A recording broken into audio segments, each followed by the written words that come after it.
Même si la France et l'Angleterre sont deux nations qui ont l'habitude de se détester dans l'histoire du sport, elles ont au moins un point en commun dans le football. Toutes deux ont remporté au moins une Coupe du Monde. Si l'on se souvient évidemment de la victoire des Bleus en 98 et 2018, celle de l'Angleterre en 1966 n'est pas forcément connue de tous, bien que les plus avertis d'entre vous aient déjà regardé le conte de foot sur Franz Beckenbauer. A l'époque, le capitaine de cette formidable équipe anglaise se nomme Robert Frederick Chelsea Moore, alias Bobby Moore. Et si je te parle de lui aujourd'hui, c'est parce qu'il est toujours considéré comme le plus grand défenseur anglais de l'histoire.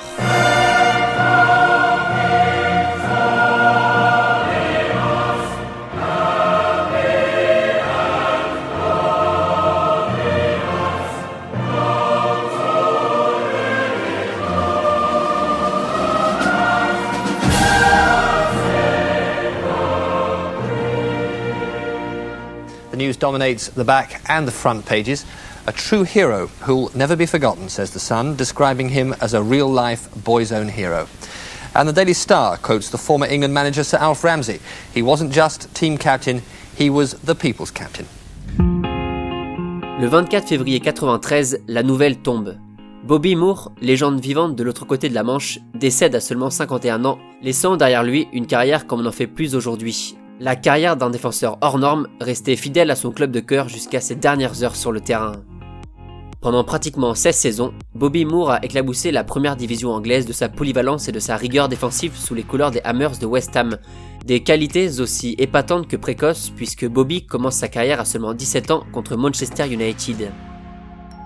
4 ans plus tard, il est titulaire avec l'Angleterre lors du Mondial 62 sans pour autant éviter la défaite des siens 3-1 face au Brésil de Garrincha, auteur d'un doublé ce jour-là. Les années suivantes sont celles des premiers et seuls titres en club pour Bobby Moore, qui va remporter avec West Ham la Coupe d'Angleterre en 64 face à Preston, et surtout la Coupe d'Europe des vainqueurs de coupe avec une victoire 2-0 face à Munich en 1965. Se profile alors la 8e édition de la Coupe du Monde, l'édition 1966. Une compétition qui verra les Anglais l'emporter face aux Argentins en quart de finale et face au Portugal d'Eusebio en demi, pour rejoindre l'Allemagne de l'Ouest du très jeune Beckenbauer en finale. Le résultat du match, vous le connaissez forcément. L'Angleterre l'emporte 4-2 grâce à un triplé de Geoffrey Hurst, dont un but toujours très controversé en prolongation, et Bobby Moore reçoit le prestigieux trophée des mains de Sa Majesté la Reine Elisabeth II. Bobby est clairement au top de sa célébrité. Il est adulé en Angleterre, est élu sportif de l'année par la BBC et se présente naturellement comme un prétendant sérieux au Ballon d'Or. Et quand vient le vote tant attendu, les 22 journalistes élisent Bobby avec 7 voix d'avance sur la panthère noire Eusebio. Sauf que ce Bobby n'est pas Bobby Moore. Il s'appelle Robert Charlton, mais on l'appelle Bobby, et lui aussi mérite bien un petit retour sur son incroyable carrière.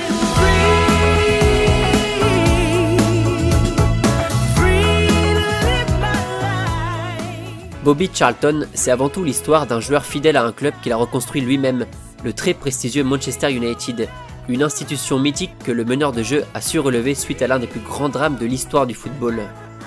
En 1958, l'avion transportant l'équipe et le staff des Red Devils ne parvient pas à décoller et s'enfonce dans une maison et un entrepôt proche de l'aéroport de Munich. Le bilan est terrible, 21 personnes décèdent, dont 8 joueurs anglais que l'on surnommait les Busby Babes, une catastrophe nationale, une tragédie que l'Angleterre n'a évidemment jamais oubliée et qui coûta notamment la vie à Duncan Edwards, un diamant brut de 21 ans à qui on promettait une immense carrière. Bobby Charlton était ce jour-là parmi les survivants, comme il l'expliquait avec une émotion indescriptible lors d'une récente interview à la BBC. I was lucky. I was just lucky. I happened to sit in the right place. We ran into a house, and we ran into, I think, a few other obstacles, and it was just a nightmare. And when I was on my own, I thought about it. I thought about it a lot. And my own personal friends were dead. It changed your life. Yeah.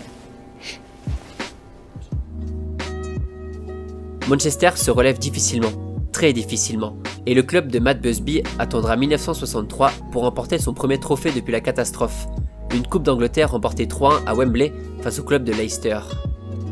Mais là, tout va s'accélérer. Bobby Charlton est toujours l'un des joueurs les plus scrutés du royaume et va s'entourer du fantasque George Best et du prodige écossais Denis Law, un trio fantastique qui va redorer le blason morose d'un club que rien ne semble pouvoir arrêter. Ensemble, ces trois-là vont éblouir le football d'outre-Manche en remportant le championnat en 65 et 67, puis en toquant à la porte de la prestigieuse Coupe d'Europe des clubs champions en 68.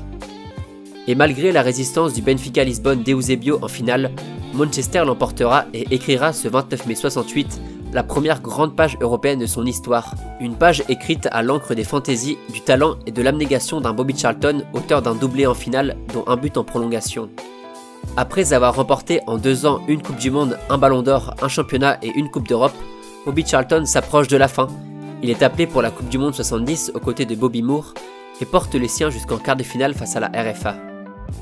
Pièce maîtresse de l'équipe alors qu'elle mène 2-0 après une petite heure de jeu, Charlton est remplacé à la surprise générale et voit du banc son équipe se faire remonter puis battre par les Allemands, un match qui sonne le glas avec l'Angleterre pour les deux joueurs. C'est donc la fin des frères Bobby en sélection. D'un côté, Bobby Moore, le plus décoré des défenseurs anglais, un phénomène défensif ayant fait du tacle debout une arme sans pareille, une arme ayant fait dire à Pelé en 70 que Moore était le plus grand défenseur contre lesquels il n'ait jamais joué, rien que ça. De l'autre côté du terrain, Bobby Charlton, 300 buts en carrière, un numéro 10 à la frappe sèche et à la distribution de jeu royale, royal comme un palmarès sans égal en Angleterre et comme un joueur dont la volonté et l'amour du football ont fait de lui le plus grand joueur anglais de l'histoire.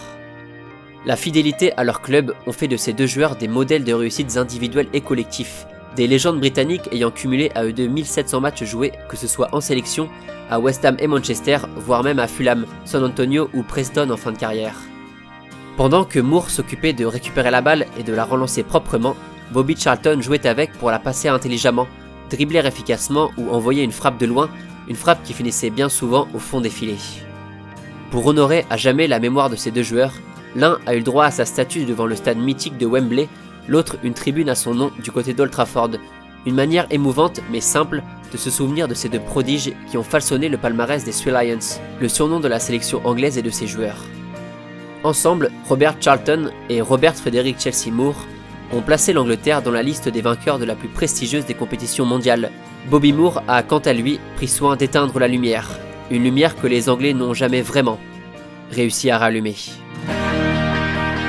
We basically grow up with football here, being the national sport, and as I say, you know, one of the first things you do to anybody, you know, when they're a little baby, is if you just roll them a ball, you know, they'll try and kick it back to you.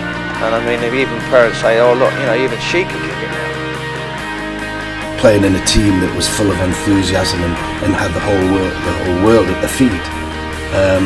Suddenly you have to come back and the club was struggling to actually survive even in the first division, and it was important time.